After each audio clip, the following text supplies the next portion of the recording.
ઉનાળાની શરૂઆત સાથે જ માર્કેટમાં કેરી આવવાની શરૂઆત થઈ ગઈ છે, પરંતુ તે પહેલાં જ ઉનાળાની શરૂઆતની સાથે જ પડેલા માવઠાને કારણે કેરીના પાકને પણ નુકસાન થયું છે.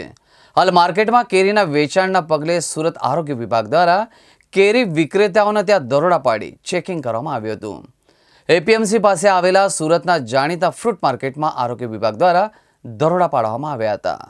હાલમાં ઉનાળાની ઋતુ ચાલી રહી છે અને માર્કેટમાં કેરીની સિઝન પણ શરૂ થઈ ચૂકી છે. ત્યારે માર્કેટમાં કેરી આવતાની સાથે સુરત મહાનગરપાલિકાનો આરોગ્ય વિભાગ પણ એલર્ટ થયું છે.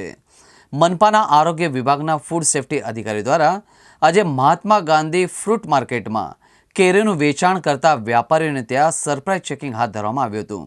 આ દરમિયાન અધિકારીઓ દ્વારા કેરીને કાર્બાઇડથી પકાવવામાં આવી રહી છે કે કેમ તે અંગે તપાસ પણ કરવામાં આવી હતી. સાથે જ 270 કિલોથી વધુ બગડી ગયેલા ફ્રૂટનો સ્થળ પર જ નાશ કરવામાં આવ્યો હતો. ફ્રૂટ માર્કેટમાં સરપ્રાઇઝ ચેકિંગ હાથ ધર્યું. સુરતમાં કાર્બાઇડથી કેરી પકવતા વેપારી ઉપર રેડ.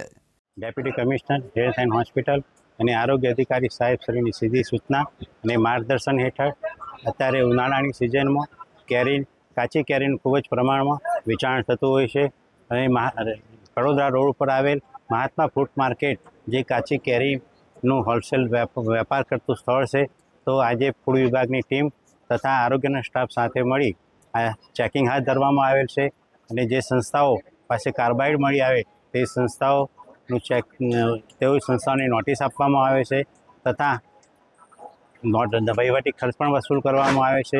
બગડી ગયેલા જે ફળો હોય તેઓનો સ્થળ ઉપર નાશ કરવામાં આવેલ છે. અત્યારે લગભગ કેરી બીજા ફ્રૂટ પણ સડી ગયેલા હોય તેઓનો સ્થળ ઉપર નાશ કરવામાં